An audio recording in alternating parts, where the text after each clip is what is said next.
Hello नमस्कार, सासूबाई सुनबाई रेसिपीजमध्ये तुमचं स्वागत। मी आज तुम्हाला कारळ्याची चटणी कशी करायची ती दाखवणार आहे। संक्रांतीसाठी ही आवर्जून केली जाते चटणी।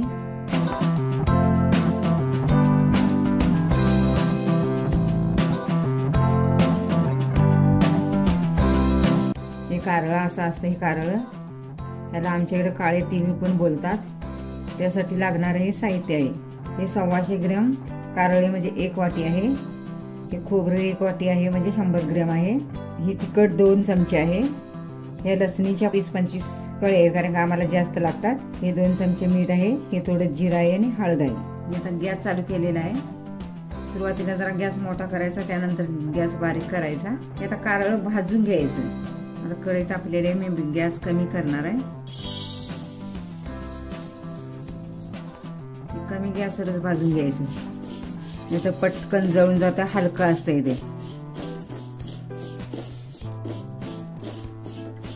त्याला मी सकाळी साफ करून घेतले, त्यामध्ये खड माती, त्यामुळे त्याला साफ करून स्वच्छ करून घ्यावं लागतंय। त्याला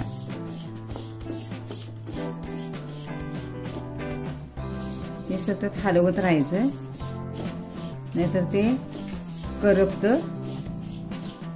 कारळ्याची चटणी आणि ज्वारीची भाकरी ज्यांच्या आहारात, त्यांना मलावरोध, मूळव्याध, मूतखडा या विकारावर अतिशय उपयुक्त ठरते।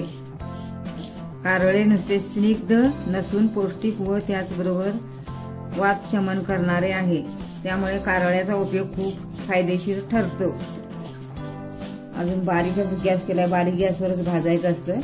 तर आता हे कारळ भाजलेलं समजायचं कसं, तर ह्याचा आवाज येतोय, आवाज आला की मग भाजले असं समजायचं, नाहीतर जास्त करपून जातोय। किंवा असं पण बघितलं तरी पण असं समजतंय आपल्याला। भाजलेलं जर असलं तर असं फुटतं, नसलं भाजलेलं तर फुटत नाही। अजून भाजलेलं नाही आणि आवाज पण झालेला नाही। भाजीला जरी काय नसलं तर ही चटणी कारळ्याची, म्हणजे आम्ही तिळकुट म्हणतोय, कारळ्याची चटणी त्यावर तेल घालून किंवा तूप घालून सुद्धा असं गरम गरम भाकरी असं खाता येते। बाजरीची भाकरी, कारळ्याची चटणी, दही हे पण खाता येते।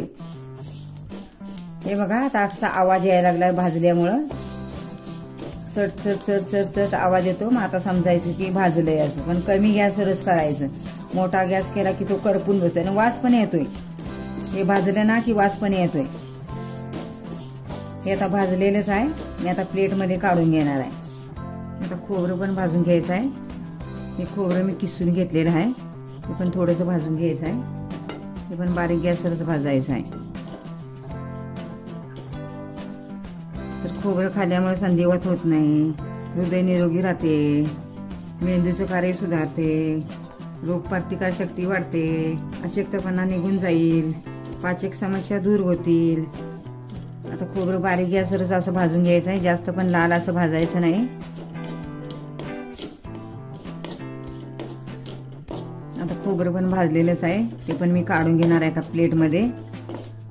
जास्त पण भाजायचं नाही, असं करपून द्यायचं नाही। आणि कुठलंही भाजताना बारीक गॅसवरच भाजलं पाहिजे, मोठा गॅस केला की लगेच करपून बसतं। आता मी काढून घेणार आहे खोबरं पण। आता गार झालेलं आहे, हे मिक्सर मध्ये थोडं थोडं घालून बारीक अशी पावडर करून घ्यायची आहे। मी 2 वेळेत घालणार आहे, अशी पावडर करून घेतलेली आहे। मिक्सर म्हणजे कमी जास्त करून असं हे वाटून घेतलं पाहिजे। अशीच आता पावडर करून घेणार आहे मी ती। खोबरं पण गार झालेलं आहे, ते पण वाटून घ्यायचं आहे। जिरं पण घालणार आहे यामध्ये। आता लसूण पण ह्यामध्येच मी घालणार आहे, म्हणजे चांगला वाटला जातोय। त्यामध्ये आता खोबरं पण घातलेलं आहे, खोबरं पण जास्त घालायचं, म्हणजे कसं ते कारळ्याचं थोडंसं असं कोरडं होतंय, त्यामुळे खोबरं जरा जास्त घातलं की त्याला तेलकटपणा येतोय, म्हणून खोबरं पण घालायचं। त्यामध्ये जिरं पण घातलं, लसूण पण घातलाय। लसूण खाल्ल्याने पोटाचे आरोग्य चांगले राहते, लसूण खाल्ल्याने पोटाचे संबंधित समस्या दूर होतात। भाजलेला लसूण खाल्ल्याने शरीरातील कोलेस्ट्रॉलची पातळीही नियंत्रणात राहते। तुमच्या कोलेस्ट्रॉलची पातळी जर वाढत असेल तर आजपासून लसूण खाणे चालू करा। हे लसूण खोबरं मिक्सर कमी जास्त करत असं वाटून घेतलंय बघा. आता मिक्स करून घ्यायचं आणि आता ह्याला चवीप्रमाणे तिखट मीठ जिरं तर घातलंय. तुम्ही अशी जर बनवून ठेवली बरणी भरून तर महिनाभर पण खाता येते. खेडेगावात तर भाजीला काय नसलं तर ही चटणी तेल भाकरी गरम गरम न्याहारी करून लोक शेताला जातात. आता तिखट आहे चवीप्रमाणे घालायचं आहे. हे 2 चमचे आहे चवीप्रमाणे घालणार आहे मीठ. ही हळद पण आहे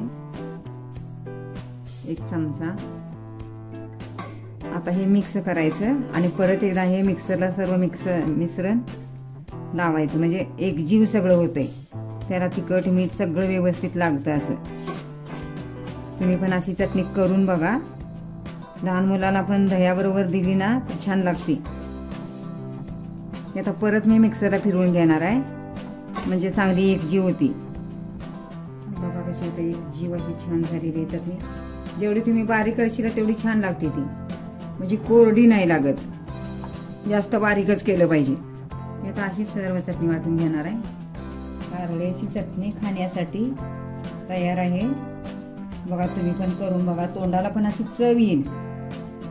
आजारी माणसाला आमच्या कसं गावाकडे काय करतात की जर कोणी आजारी पडलं तर त्या आजारी माणसाला ही चटणी करून भाकरी करून अशी देतात. त्यामुळे त्या माणसाचं असं तोंड उघडतंय असं बोलतात. त्यामुळे तुम्ही पण करून बघा आणि खाऊन पण बघा आणि आम्हाला कमेंट करून पण सांगा. आणि आमचा व्हिडिओ आवडल्यास आमच्या चॅनेलला शेअर लाईक सबस्क्राईब करायला विसरू नका. मस्त खा स्वस्त राहा. पुन्हा भेटूया अशाच व्हिडिओ सोबत. तोपर्यंत धन्यवाद.